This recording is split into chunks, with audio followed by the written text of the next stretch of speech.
Hello and welcome to Japan Expert Insights and our Wednesday morning room with Tim Sullivan and me, Maya Matsuoka, as your hosts and moderators. In this podcast, we welcome comments, questions, and opinions. So if you haven't done so yet, join us next time on Clubhouse.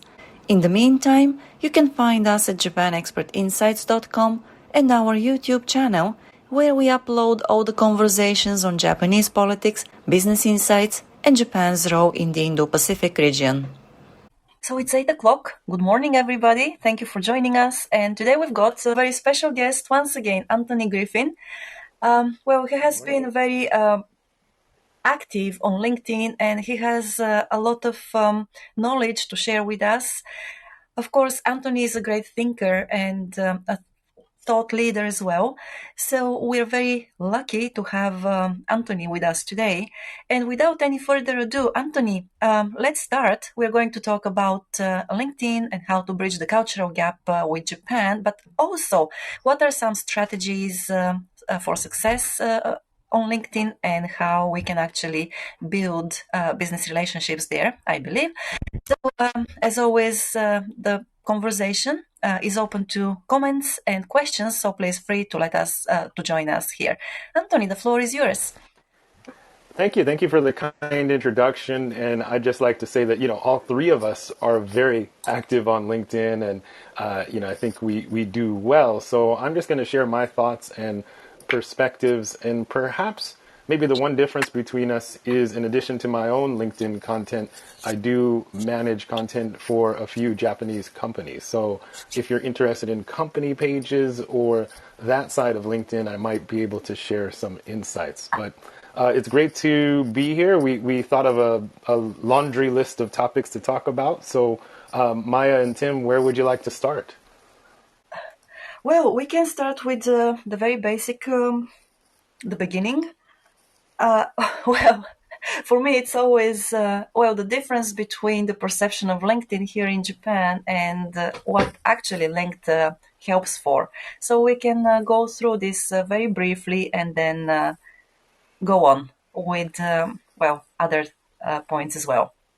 Okay, sounds good. Well, in that case, I'll be blunt. The challenge that a lot of foreigners or international business people have in Japan is that LinkedIn is just not popular. I mean, at best, they have maybe 3 million users here in Japan, and this is a platform that has over 800 million users worldwide with, I want to say, 200, 300 million in the US alone. So that's the challenge. It's just not popular here. However, the rest of the world is using this network, especially for B2B marketing and especially for global marketing as well. So my message to people in Japan is, if you want to reach out and engage in B2B marketing with companies around the world, you're going to want to be on LinkedIn. Facebook in some countries is actually on the decline or not even used for B2B marketing. Even then, especially from an American perspective, we tend to separate our personal and professional social networking. So what that means is, if I'm at a networking event and I'm meeting someone, exchanging business cards here in Japan, if you ask me to connect with you on Facebook, I'm going to be reluctant. I don't even use Facebook personally anymore. So if you want to build this connection and maintain a connection with people like me, you're going to need a LinkedIn account. So that's kind of the foundation to all of this, and that's the starting point. Yes, and it happened to me just the other day when we finished one of the courses at school, and then with the lecture we all exchanged actually not business cards but our LinkedIn accounts, and we connected immediately there.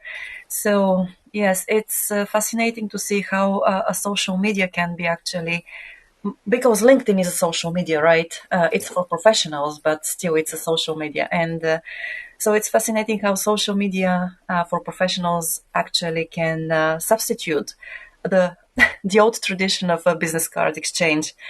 Yeah. Yeah. And the reach, the best thing that I see about LinkedIn in this regard is that the reach is much, much farther. If you're on LinkedIn, of course, you connect with people who you have met, but at the same time, you can reach people that are so much more far away from you. Yeah, and addition to that, real quickly, I think the other pillar that I like to talk about regarding LinkedIn is not only reaching people, but if you're a marketer or you're helping companies market, your organic reach on LinkedIn is much better than the other platforms out there. So that means how many people will see your content without you having to pay to amplify it or boost it. So LinkedIn still is allowing much more organic reach on the platform if you use it frequently. So I tend to find that if you're in marketing, LinkedIn is offering much better value than some of these other platforms, especially for business to business.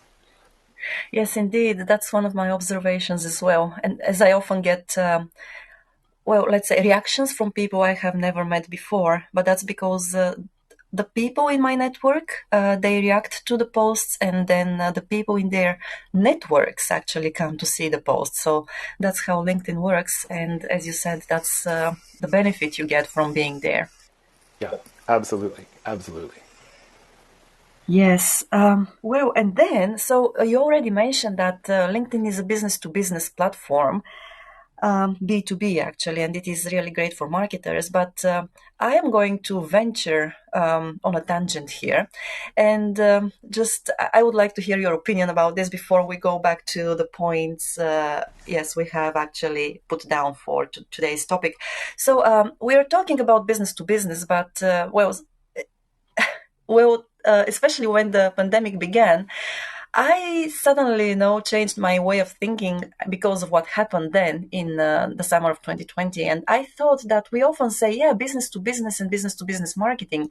But at the same time, it's like, let's say, to me, it's more like business people are people, they're humans. So it's more like human to human than just business to business, isn't it?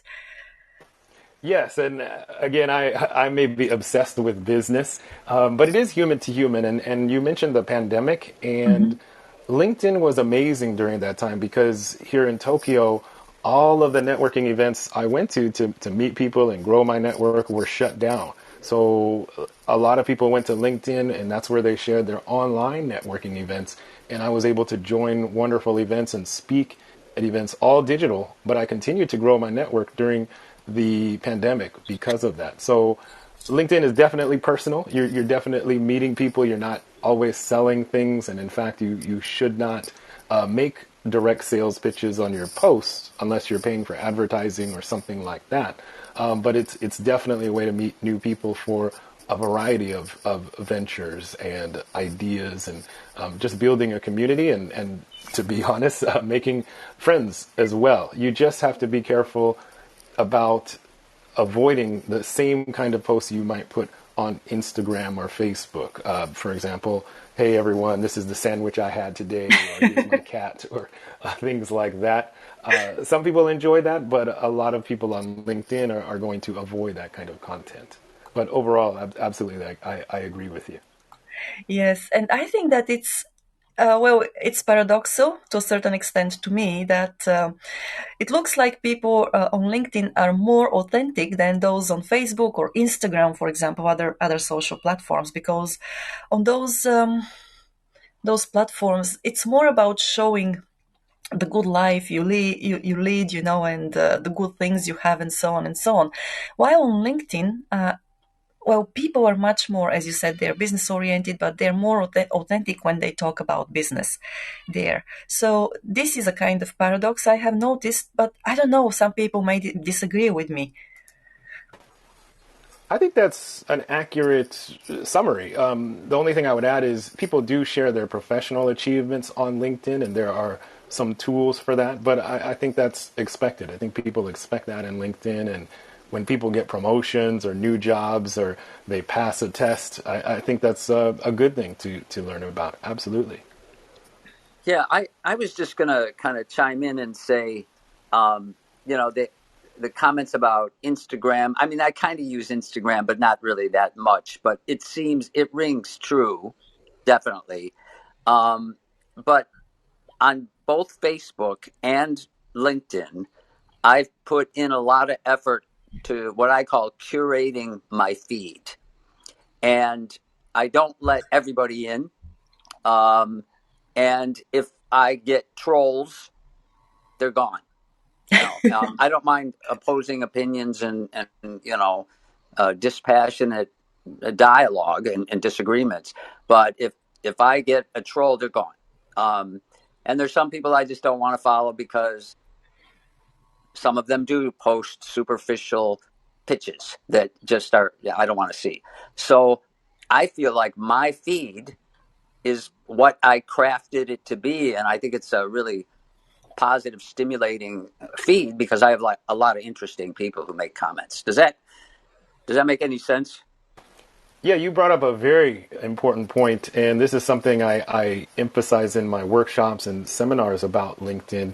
Is I think, especially in Japan, a lot of people hesitate to join LinkedIn because of potential negativity.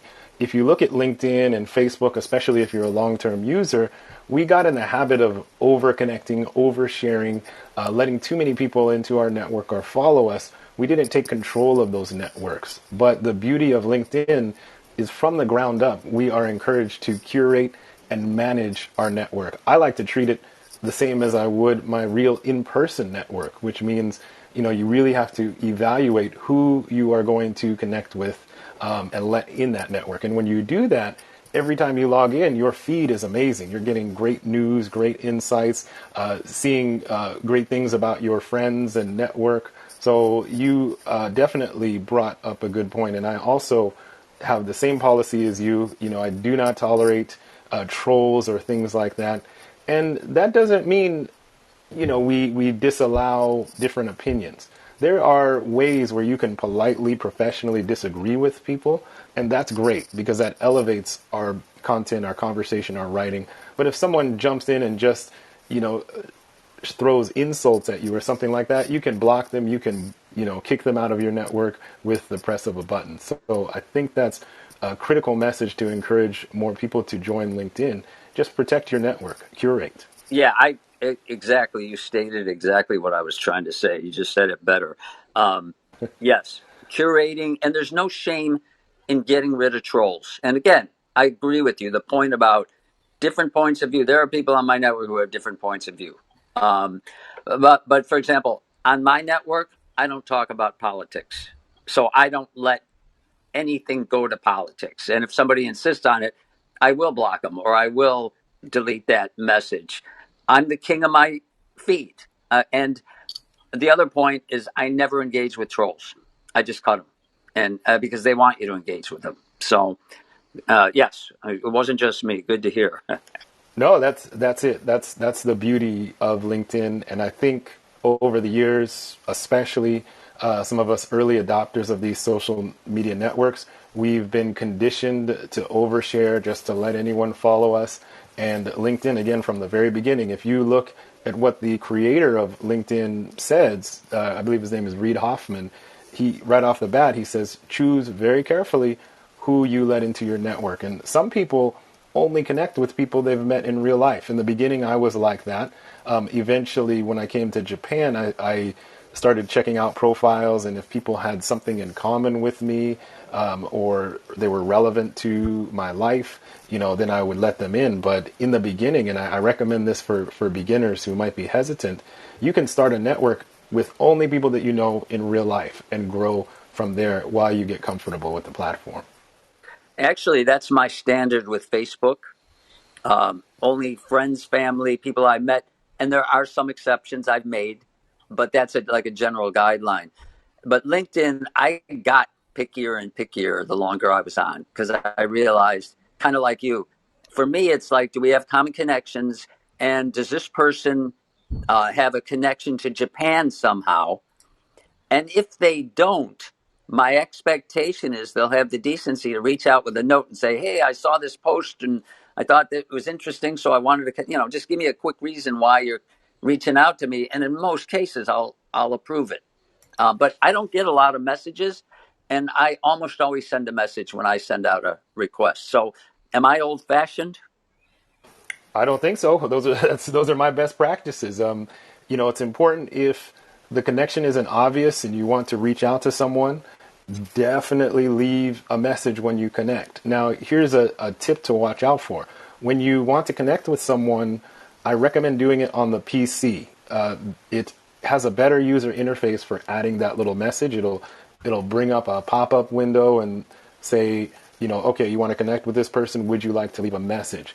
If you try to connect on mobile, the default settings send a connection message, or sorry, excuse me, they send an invitation to connect without a message. And if you don't have LinkedIn Premium, you cannot go back and edit that request or add a message. So adding a message is critical if you're trying to connect with someone that you don't know. And if I'm ever motivated to connect with people I don't know, I always attach a message, and I try to remember to do it on PC because the mobile interface, you can add a message, but you have to press on the this menu button with like 3 dots and then choose it from there. It's just not intuitive. So if you're reaching out, be careful about that.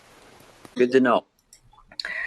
Sure. By the way, I see a point in the comments if you and Maya don't mind shifting the topic to that. Yes, I was going to actually tell you about that. Yes, Emma, thank you very much for the comment. Indeed. So this is about how LinkedIn is used in different countries. So your observation is about Japan. It seems that most Japanese companies in Japan, most Japanese companies still don't seek new employees by using LinkedIn. So Anthony, if you can address this, please do. Certainly. I love the comment. I think that's important to address, and I agree 100%. Most Japanese companies are not using LinkedIn in any way, including recruiting. And this is why in my workshops and seminars, I make it clear that if you're trying to upgrade your career or network or build your business inside Japan with other Japanese companies and people, what I call J to J marketing, LinkedIn is not the platform that's really going to help you very much at this point, unfortunately. However, if you're bilingual, if you're interested in, gaishike, the foreign companies in Japan or outside of Japan, though they are all on LinkedIn, and the major recruiters are very active on LinkedIn as well. And I've witnessed so many stories of bilingual Japanese people with great profiles getting great jobs and opportunities through LinkedIn, because you're in high demand and there are plenty of recruiters looking for you. There are plenty of opportunities looking for you. So at this point, it really is for people who are interested in international businesses and careers. In the future, maybe this will change. I doubt that unless LinkedIn can change drastically, which I don't think it can. So for now, it's really for globally focused people. Yes, indeed. But also I think that there is one more much smaller segment of business people in Japan, and that's the Japanese business owners. I have seen, most of them, those who are on LinkedIn, they're also bilingual, and they have been also quite active from what I have seen so far. And if you are a small business and you really want to find ways to grow, LinkedIn is definitely a place to be. So, yes. And then, Anthony, you mentioned that, there are different ways actually of communicating with people, that in the beginning you connected only with people you had met, but then you started actually doing some research there, checking profiles. So what are some of the good practices to grow your LinkedIn network? Excellent question. To me, first of all, the best way, especially at the beginning, is meeting people in person. So you mentioned, at your school, everyone started exchanging LinkedIn profiles at networking events. Maybe even if you meet a random professional at a cafe and you have a lot in common. So the first stage is getting connected with the people that you meet and know, that's going to create an amazingly quality network. After that, and I'm sure both of you agree, the best way to grow your network would be sharing quality content. News articles that taught you something, updates about your company or your career, for example, advice and experience, writing blog posts. So all of those things will attract followers and potential connections. And again, LinkedIn has pretty good organic reach compared to the other networks. So you're going to see if you share content consistently, at an extreme level, maybe one post a day, but at least one post a week, one or two posts a week, people are going to start reaching out to you if they like the content you're sharing. So those are my thoughts. But again, Maya and Tim, you two have developed amazing audiences on LinkedIn. So I would love to hear your thoughts on this as well.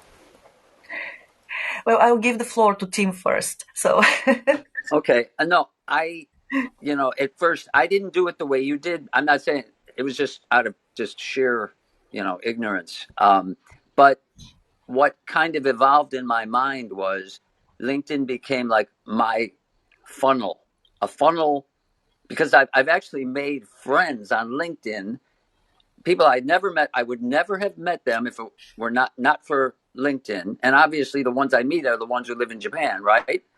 But just as an example of the people in this room, without LinkedIn, I would have never met Maya. I would have never met Anthony. I would have never met Frank. I would have never met Junko or Richard, or Yuka. Actually, Yuka and I haven't met, but I feel like we have.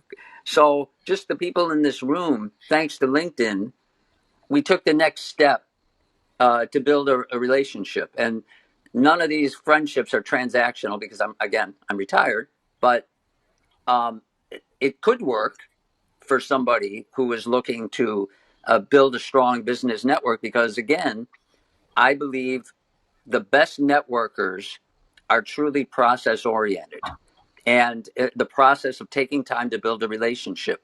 The difference might be is, there's still a transactional aspect to it if you're in business, but when do you expect the payoff? Do you expect it tomorrow, next week, next year, or down the line? And so I've seen it as part of a process, again, of funneling people into my world, people that are kindred spirits and I enjoy being around. So that's kind of how I have come to frame LinkedIn as a tool for me. Yeah, I like that, and I think you took the LinkedIn fast track. So it took me a while to become comfortable. Many of you might know I'm an introvert, so it took me a while to become comfortable connecting and interacting with people I hadn't met in person. But as you mentioned, coming to Japan accelerated that process. So Tim, I think your strategy is kind of the third stage or the ultimate stage of growing networking, where you're comfortable with the platform, you're eager to reach out and make connections and make friends, and you know very well how to evaluate profiles and things like that. And I eventually got there, but it took many, many, many years and experimenting. But you're absolutely right. The people that I know in this room, I would not know. I wouldn't be here right now without LinkedIn. There are clients I wouldn't have. There are job opportunities I wouldn't have received without LinkedIn. And that is powerful. And I cannot say that for any other social media platform at this point. So definitely, Tim, I think your approach is very important. yes, indeed. And I have learned a lot from Tim as well, especially the thing about trolling, because it is something that recently actually happened to me. And also another thing that I learned from Tim is the storytelling, is importance of storytelling. So that works really well. Well, for some people it is easier, for others it's more difficult to tell stories. I'm in the second group, but still, it is, Anthony, just as you said, if you are consistent there and post at least once, but probably 2 or 3 times a week, then your organic reach and your visibility there will be increased tremendously. Yes. So, and Anthony, you mentioned that you also manage the accounts of some companies, and I'm not going to ask about the companies themselves and so on, but what are some main differences between maintaining or running your personal account on LinkedIn and managing the social media account of corporations there? Excellent question. Basically, everything is different. So, the first thing you have to do if you're managing your own company account or another company's account is you're going to have to set up a whole other page called a company page, and it's structured different than a personal profile because it's not going to have career a career listing of all your achievements or your education and things like that. So you have to learn a new profile page. And then once you start posting content, if you're managing content for a company, this is where it gets tricky because you have to be careful about their brand, and that really limits the tone of the content you can post, the kind of content you can post. So for the companies I work with, they are pretty traditional, so the content we share is pretty straightforward. You're not going to see a lot of the somewhat personal content. So we're going to share informative news content, company updates, and things like that. Generally speaking, actually, not generally speaking, it's almost a rule. Personal accounts receive much more reach, much more engagement. Overall, it's easier to build a following with a personal account. LinkedIn prioritizes those because they want company accounts and expect company accounts to pay to boost their content or pay for advertising and things like that. That being said, LinkedIn is trying to grow company accounts, so they are encouraging people to start them. And if you launch a quality company page, we've seen success with companies that post on average once a week consistently. But the key is consistency and quality. LinkedIn right now is actually recommending 2 times a week in my latest update that I received from them. However, so far I've launched a few pages with recommendations and guidance just to consistently post once a week, but 2 would be ideal at this point. So in summary, it's an entirely different thing.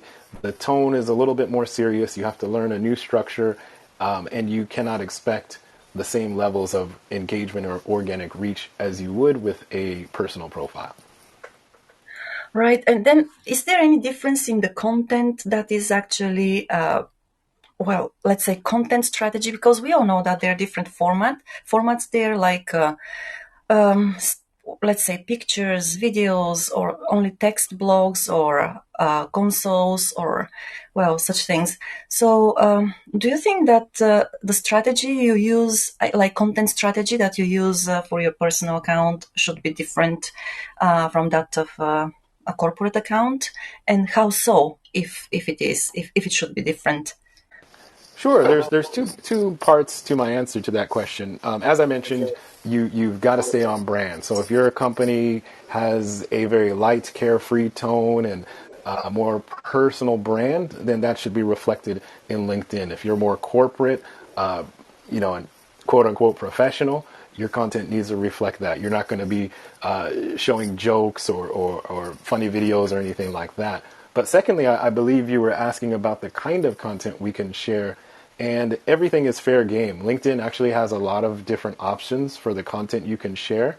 You can post videos, images, text. You can even post PDFs. And right now, if I had to choose a content that is most successful on company pages for reach, impressions, and engagements, I'm seeing that with PDF posts, actually. So posting a white paper or some kind of ebook or explainer, LinkedIn, the algorithm right now seems to be prioritizing that so far. People say video works well. Posting YouTube videos used to generate more impressions and reach. Now I think LinkedIn is really prioritizing native video, which means a video uploaded directly to LinkedIn instead of a link to an external link. But generally speaking, across all social media platforms, video is always a good thing. Between images and text and combinations of that, I generally always have an image associated with any text I share. That could be something generated from a link or an image I attach. So, if you're posting text, it's usually good to have some kind of image there, if only to grab attention when someone is scrolling through a feed. So those are my initial thoughts on content. Does that answer your question, Maya? Yes, it does. Thank you very much for that.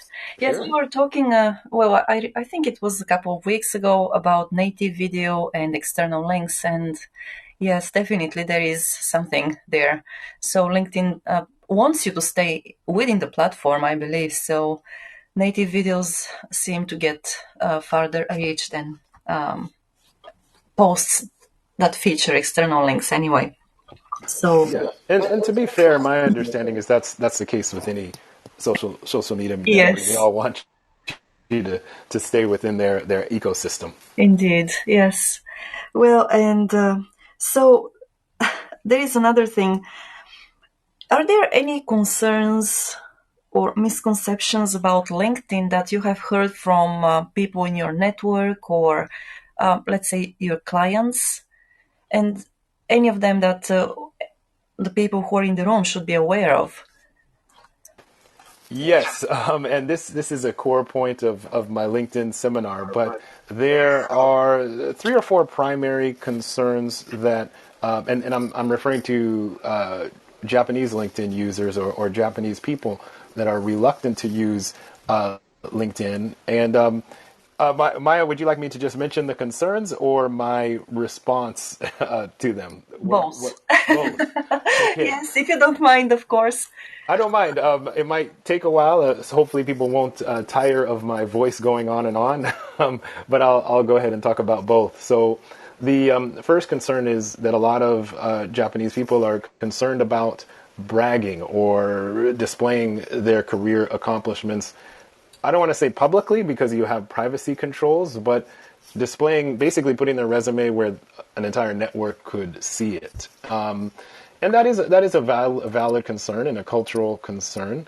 But to that, I always say your profile doesn't have to read like a resume. You can put whatever you want on there. Personally, let's say I was working for a company, I work for myself now, but what I would do is for my current company, I would not put details about my accomplishments or things like that. I would just write something that explains the company. If I'm working for Toyota, I would write on LinkedIn in that Toyota box, I'm working for the world's largest auto manufacturer or something like that.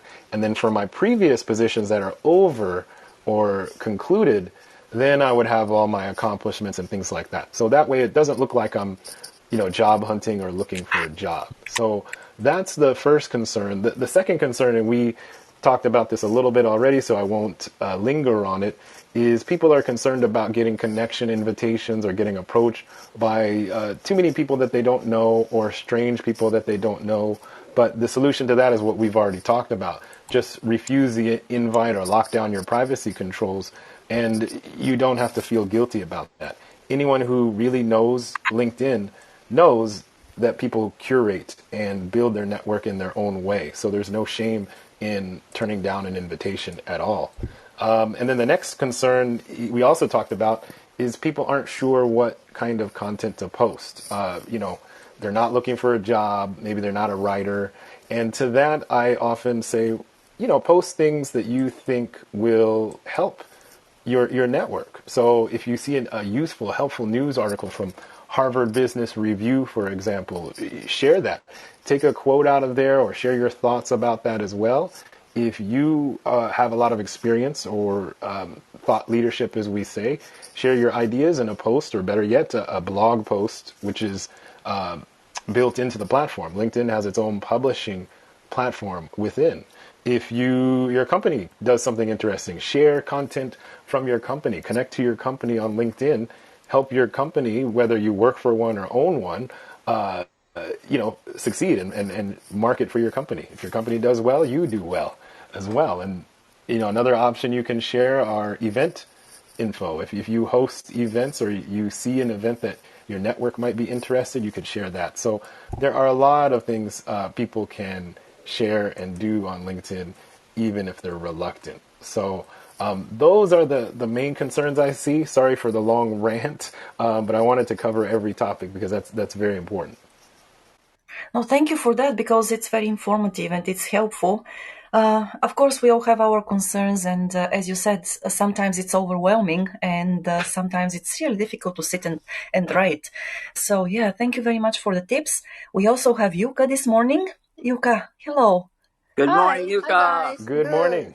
Hi, thank you so much for another interesting session here. I have a two quick questions, Anthony. So let me go by, one by one. My first question, you just touched on impressions.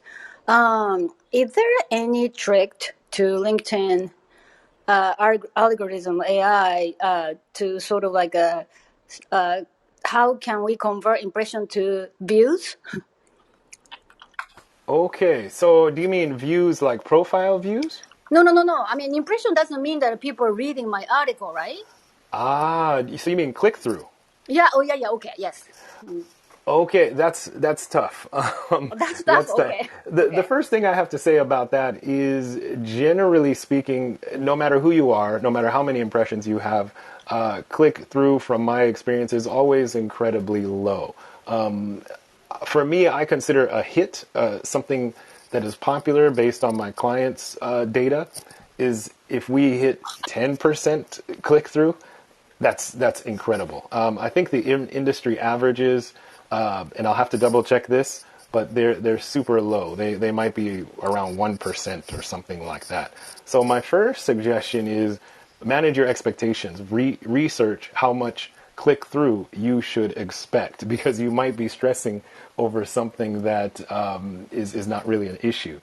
Secondly, to get click through, honestly, and this is kind of a vague answer, you have to figure out what your audience actually wants to read and what they want to actually click on. So for me, that means usually going back through my articles or content that I share and seeing which ones are the most popular, and then either making more content like that or resharing that content. It's very rare that you can revive content that wasn't popular in the first place. So most people recommend leveraging your strong content that was successful, and then letting go of content that wasn't so successful. Does that answer your question? Yes, it's great. Yeah, you're right though. Like anything else with our lives, right? I have to sort of, make my expectation realistic. Yes. Anyway, okay. So thanks. And then my second question is, I wonder if this happens to anybody, and this could be typically to women, unfortunately. So I get contact request from strangers, and then I said he has an interesting title, he's in the industry, and then I say yes to the request, and then typically those guys come back to me right away, say, hey, what are you doing? It's kind of very personal questions, and I ignore those questions, and then now he turned into more hostile, saying, well, now what? You connect and you ignore. That's how you approach to your network. And I'm like, And then I sort of search. I should have done it, but I look his profile more carefully, and he only have 2 connections. So my question to you, Anthony, is a number of connections. Is that a good gauge before we connect with the new contact? Very much so. Very much so. If someone has just a few connections, limited activity on their feed, a very sparse profile, I wouldn't connect with someone like that unless I knew them personally. And I knew, okay, for example, this is Yuka. I met her at an event. She said she's just starting LinkedIn. Then I would connect. Otherwise, yes, those are all red flags for people you don't know. And regarding your situation, yes, LinkedIn or any social media network is tougher for women. However, I would give the same advice that I give to people of any gender or background. If you're having these kinds of trouble, block people or ignore people faster. Be more strict about your network. I know when we're on LinkedIn and someone who seems great contacts us, we get excited. We think, oh, maybe this is a new client or someone who can give me a job. But oftentimes it's just a connection, or worse, someone who might harass us. So really be more strict. I have a one strike policy. As soon as someone does something creepy or weird, I block. And if it's truly offensive, I will report them. And I never hesitate. LinkedIn is such a great network for me, and I want to protect that as well. So don't hesitate at all. Don't. It sounds mean, but if you don't know the person, don't give them so many chances to even talk to you. But I think this is an important topic, so I would love to hear Maya and Tim share their advice and experience on this as well. Yes, that's a great point about the networks of the people that reach out to connect with us, or we try to connect with. And yes, Anthony, I agree on all the points you made. Also, I think that it is, actually, LinkedIn allows us to leverage their tiered system of connecting. So, and it is like you have connections and you have followers there. And basically the connections are the people you are mutually connected with. Like they follow you, you follow them. And so usually for me, I connect with people who, before I connect with somebody after receiving their request, I go to their profile and I check the profile and I decide whether this person actually, posts interesting content or has something that I find valuable. And then that's, the criterion for my decision to connect with somebody or not when the request comes to me. And also there is the next layer, which is loser. It is not this tight. And so that's the layer of followers on LinkedIn. So basically you can follow anybody without getting connected with them, or they can follow you without connecting with you. So that's how it is. And for me personally, I have much fewer connections than I have followers, because once again, I just screen the connections I accept, or the requests for connecting very strictly, and it helps. Of course, as every social media platform, there are some people who just try to abuse the openness there. And Anthony, as you said, yes, this is probably, social media are tougher for women than for men. But if you know how to protect yourself, your account, then there is nothing to be afraid of. That's, that's what I have to say. And Tim, sorry, I just cut you off. No. I wanted you to speak first. What Anthony is describing is LinkedIn jujitsu. It's self-defense on LinkedIn. And I don't know why, because I had this problem too. At first, I felt guilty blocking people, like, oh, I should be open. But then I made a distinction in my mind. I can be open with different opinions as long as people are civil and respectful. And I will extend the same respect and civility to them. And that's all I ask for. But as soon as I sniff out bad intent, I know I do it. It's guilt-free blocking. So that's the first point. The second point is I know it's harder for women, because there's a lot of women on my network who have told me that creepy guys were, trying to connect with them in private messaging, and guys they thought that seemed, like respectable people. I can say with certainty that I have never been contacted by a creepy lady trying to do something to me. Although I have been contacted by many people from China. I don't know why.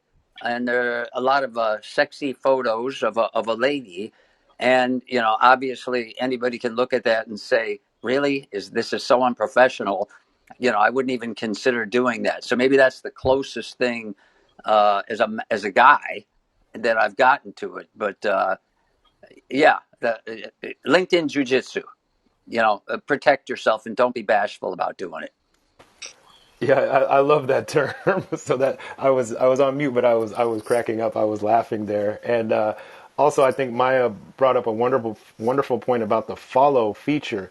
And a lot of people don't understand the difference between following and connecting, but following makes LinkedIn similar to other social media networks where you can just follow them and you have a higher chance of seeing content. And if you are getting too many strange connection requests, there's a setting in LinkedIn where you can make the follow button the default option when someone tries to reach out to you. And if they want to connect, they'll have to press again that menu button with the three dots and go through extra steps to try to connect to you. And then the final thing I'd like to say on this topic is a good way to view LinkedIn is the same way you would view an in-person network. And imagine if you got your professional network together in person in a room, and then a strange person came in and started doing all of these rude things. You wouldn't tolerate that for a second. You would, tell them to leave, or if they wouldn't leave, you would call the police or something like that. And I think the best approach is to treat LinkedIn online the same way, and don't tolerate those things, and you'll have a really wonderful experience. So we spent a lot of time on that, but I think that's a really important topic. And Yuka, thank you for bringing that up. Well, no, thank you. I love that. Yeah, so the distinction between followers and the connections, and also LinkedIn Jiu-Jitsu. Good for you, Timothy, to come up with that term. Thank you. Thank you. Yes, that's really a good way to make people remember how it is and what is good to do. And well, Anthony, one more question to you. So I'm sure that you have some accounts, or let's say influencer accounts, that you can recommend to everybody here, because they will be helpful, especially for people who haven't been on LinkedIn for a long time, or for a very long time anyway. So probably some accounts that provide advice and also give the latest trends and so on LinkedIn. Certainly. Well, my obvious first recommendation, if anyone here isn't following YouTube, I think that's a great place to start. And if you follow all three of us, I think you'll get three flavors of LinkedIn content.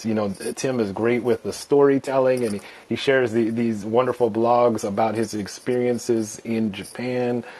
So you get the deep storytelling, and Maya, you have a nice balance of a variety of business content as well. And then I'm probably more on the, I don't want to say boring side, but more straightforward side. But I do share, articles and things that I'm working on, and anything that I think will help my network. So I think we're a first step to get a good variety of content. Beyond that, I'm a big fan, and full disclosure, she's a former client. Cynthia Usui is, I would say, one of the most prominent people you can follow here in Japan. So that's a good start. Hiroshi, I guess he goes by Mickey now, Mikitani, the CEO of Rakuten. He has been a long time LinkedIn user here in Japan, probably since it launched. He's a Japan influencer, so that's a profile I often recommend to see how a Japanese leader is using LinkedIn. And then my final advice would be to check out your favorite companies on LinkedIn, be it Japan or global, and look at their company pages. If they're sharing a lot of useful content, follow them as well. So I hope from all of those examples, you can find some content that you enjoy.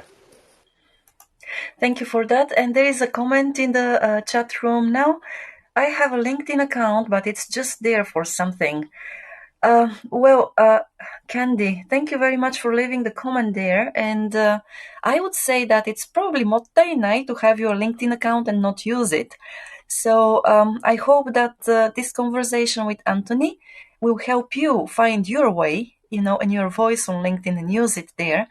Because, yes, a lot of people have benefited from being there, from posting there, from networking there. And, it's also needless to say that, okay, oh, good, I'm using it in a very nice way. That's good to know then. Sorry, I misunderstood you. So, okay, please join us on stage and share with us what you're using it for. Good morning. Hello. Yeah, I'm so sorry about that. I never figured it out. Thank you, everybody, and hi, hello, and thank you for having me here. I'm using LinkedIn because I'm a photographer in Japan, and that's why. and a translator too. So I'm being headhunting by other companies that, I'm not even searching for work. It's just there for connections, other photographers and other consultants that might have interest in Japan also. So they DM me for samples, they DM me for something that, and I connect with people with this huge people that I cannot even imagine. That that's my LinkedIn account, but I keep it small, very, very small. So I will not get confused, by the way. So I'm using it in a very nice way, as I said, but I keep my circles so small. Yeah, I think that's an excellent success story because you are a great example of using LinkedIn in the best way that suits you. And I like how you're intentionally keeping your network small. You don't have to go out there and connect with a million people. That's not too helpful. So I like that. And then secondly, I'd like to add that another benefit of having a business or professional presence on LinkedIn is imagine if I'm looking for a photographer. There are so many in Tokyo, but then I come across Candy's profile and I can see, oh, Candy is connected with Maya and Tim. She knows them. That's going to increase, someone like Candy's credibility compared to the photographer who is not connected to someone I know, that is just random. So to add to your story, Candy, I think LinkedIn can also boost your credibility based on your network. Oh yes, it did. It did. That's why everybody, oh, she's in LinkedIn? Really? Girl, talk. I said, nope, I'm not going to tell you. Just search for it. Excellent, excellent. What I like about what Candy did is she customized LinkedIn to fit her needs. And I think that's really the beauty of it. Yeah, absolutely. I often say, we need to take ownership of these tools. We can't let these tools own us. And that's what these platforms are. Whatever social media network you're on, it is a tool. And we use tools for our success. And unfortunately, a lot of the other platforms have switched that. There are tools that are manipulating or controlling us. And to be fair, LinkedIn can do that too. They have a very addictive feed. But out of all the platforms, I think that's the one that gives us the biggest return on our investment of our time. Yes, indeed. And Candy, sorry, I mean, you're like, well, okay, like a blessing. Now, I have a question to you. Do you do also video or do you do only photography? I do photography, I do translations, I do a lot of things. It's in my LinkedIn profile. So everyone who checks that profile and wants something from me, they DM me instantly. So if I get the DM, if I can do it, why not? Sure. Mm-hmm. Yeah. Okay. So I'm on your profile now and I'll probably DM you Don't say later. anything about the company. Please, Maya, don't say anything. Everybody will be shocked. This is a huge secret of mine. So please don't say. Okay, no, nothing. Okay, I'll keep quiet. But Thank you, Maya. Thank you. Nobody knows my LinkedIn profile though. That's why I'm not saying anything. right. Okay. Sorry, I already went there. Yeah, that's okay. That's okay. You can look, but you cannot say anything. All right. Okay. Being duly noted. Noted. Sorry. Okay. Yeah. So thank you for that. Yeah, that's no worries. But the company is huge, Maya, and you know that you saw it. Yes. Absolutely. Yes, I did. Right. Okay. So Maya, sorry to interrupt. Would you mind if I squeeze in one comment we haven't talked about job seekers a lot. And before we conclude, I'd just like to share one quick story oh yes, in please case do. people are looking for jobs and wondering how to use LinkedIn. Would that be okay? Oh sure. Yes. Please go on. Okay, I'll be quick. And this also comes off of Candy's comments about having a profile, a rich profile. So I can honestly say, whenever I was looking for jobs, I was always posting my writing on LinkedIn or my portfolio. People could really see my work. And so when I would go to interviews and people would ask for writing samples, it was right there on LinkedIn. Other jobs where people needed recommendations, I asked, well, can I just show you my LinkedIn profile? There's plenty of recommendations there. So if you're a job seeker, having a profile that shows what you can do and that you're actually doing the work that you say you do will give you a huge advantage in the hiring process. And then When I was on the other side of the table, when I was hiring designers and photographers and writers for my previous job, I would go to LinkedIn, and the candidates that had portfolios and visible work, they went to the top of, the recruiting line, the people I would reach out to. And you will be surprised by how many people who say that they're a writer, photographer, designer, coder, but they don't have any evidence of that online, and they're expecting to get selected or interviewed. So what that means is that if you simply build a public profile of your work, the work that you say that you can do and want to be hired for, you're already going to be at an advantage right now. So we didn't talk about job seeking so much, so I wanted to squeeze that in there in case anyone in the audience is job hunting. So thank you for that. I know I pushed us over time a little bit, Maya. Oh, no, not at all. Thank you very much for sharing that tip. And I believe that we can continue the conversation about LinkedIn in a little bit more detail, at some point down the road. So thank you for actually squeezing that last comment here. And to everybody who joined us today, who listened, I hope that this conversation was helpful and also inspirational to you. I hope to see you all on LinkedIn at some point. Of course, if you are already there, you can reach out and connect with everybody else in the room. Or if you need advice, you can also connect with Anthony, or you can ask me or Tim or even Yuka, because Yuka, she has been active there as well. And with this, I wish you a great day. And, a very nice reminder of the week. Let's hope that the typhoon will pass, or it has already passed. I don't know, but I hope that we'll have a sunny weekend anyway. With this, we'll be here once again next week with Kyoto Co at 8 o'clock in the morning on Wednesday. So join us once again for another interesting session about Japanese history and Japanese folklore tales. With this, once again, have a good day and see you next week. Thank you. Bye. Bye. Thank you for tuning in today. We will be on air next week on Wednesday at 8 a.m. Japan time again, so join us. Until then, you can find us at japanexpertinsights.com and our YouTube channel. If you want to stay informed about our upcoming events, follow us on Clubhouse, LinkedIn or Twitter. Again, we are looking forward to your joining us next week. Until then, stay well and make the best of the day. See you!